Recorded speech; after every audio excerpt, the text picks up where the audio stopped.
इस साल पहले वहाँ की नहरें बनी थी जो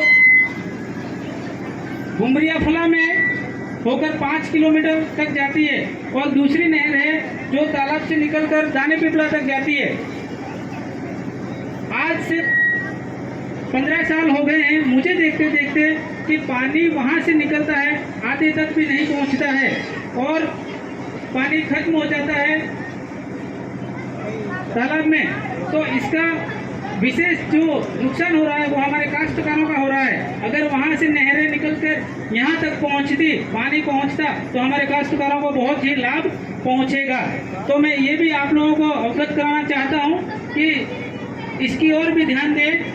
विशेष करके जलदाय विभाग को हमने कई बार इसके बारे में लेटर भी लिखे हैं, मौखिक रूप से भी बोला है, लेकिन आज दिन तक कोई सोल्यूशन नहीं हुआ है और हमारे काश्तकार उस पानी से वंचित रह रहे हैं। अगले साल की बात करूं मैं, पानी फुल था हमारे तालाब में, लेकिन कईयों की फसलें सूख गई थी। आधे में पानी खत्म हो गया था और कईयों की फसल सूख गई थी। उसके लिए भी हमने ज्ञापन दिया, लेकिन आज दिन तक उस नहरों का कोई शुद्धिकरण नहीं हुआ है।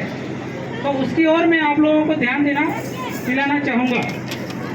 दूसरी बात मैं आप लोगों को बताना चाहता हूँ, हमारे जो मुख्य जो सड़क है रावला से लेकर नाल तक, उस सड़क को अभी कुछ ही पलों में जो डामरीकरण किया जा रहा था, जो बारिश के टाइम में टूट जाता है उसको डामरीकरण किया जा रहा था, ठिकरे लगाए जा रहे थे, लेकिन आधा ही रोड बन के उसको छोड़कर चले गए हैं। इसका क्या कारण रहा, मैं स्थानीय सरपंच साहब से भी इसकी गुजारिश करता हूँ कि इसकी जांच करें और जहाँ तक डामरीकरण बना है वहाँ तक उसको डामरीकरण कराने की कृपा करें।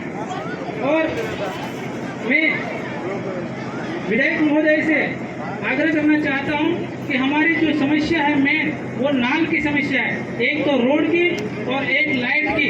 कई बार उसके फॉर्म भरे गए हैं कि यहाँ पर लाइट दी जाए, लेकिन वन विभाग का रोड़ा आड़ा आ जाता है और वहाँ तक लाइट नहीं पहुँचाई जाती है।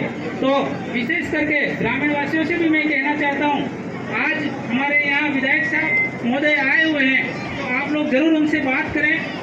हमारे लोकप्रिय विधायक बहुत ही सहनशीलता है, आपकी बात जरूर सुनेंगे और उसका सॉल्यूशन कराने में बहुत ही हेल्प करेंगे, ऐसी मैं आशा और विश्वास करता हूँ।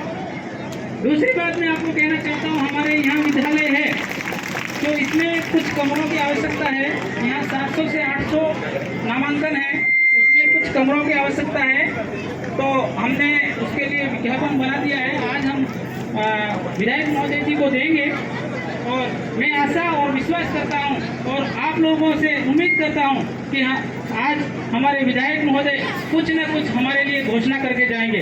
जोरदार ताली बजाएं हमारे लोकप्रिय विधायक साहब के लिए कि कुछ न कुछ हमारे लिए आज देके जाएंगे, ऐसा हम लोग विश्वास करते हैं। दूसरी चीज मैं आप लोगों को कहना चाहता हूँ, हमने इस विद्यालय में कई बार आके देखा है कि यहाँ पानी की व्यवस्था नहीं थी, लेकिन कुछ ही समय में कुछ पानी की व्यवस्था हुई है। मैं स्थानीय यहाँ के प्रिंसिपल साहब श्री मेघवाल साहब जी को भी धन्यवाद देना चाहता हूँ कि यहाँ हमारी बात सुनी और यहाँ पर पानी की कुछ व्यवस्था की।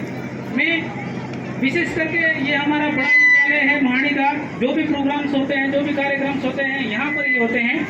तो मैं फोकस देना चाहूँगा, हमारे जो विद्यालय है इसकी 4 दीवारें चारों तरफ बनाई जाए और कुछ उसकी फीट दूरी बनाई जाए, ताकि हमारे बच्चे आधी छुट्टी में कूदकर उस रोड की तरफ नहीं जाए। क्योंकि अगर ये बाउंड्री थोड़ी बड़ी बन जाएगी तो हमारे बच्चे क्या है कि यहाँ कूद के उधर नहीं जाएंगे। और आप लोग जानते ही हैं कि यहाँ पर रोड निकल रहा है, अगर बच्चे यहाँ से कूद के जाते हैं तो वहाँ पर कुछ खतरा रहने की संभावना है। यहाँ पर हमारे अभी सूचना मिली है कि हमारे यहाँ पर आंगनवाड़ियाँ चलती है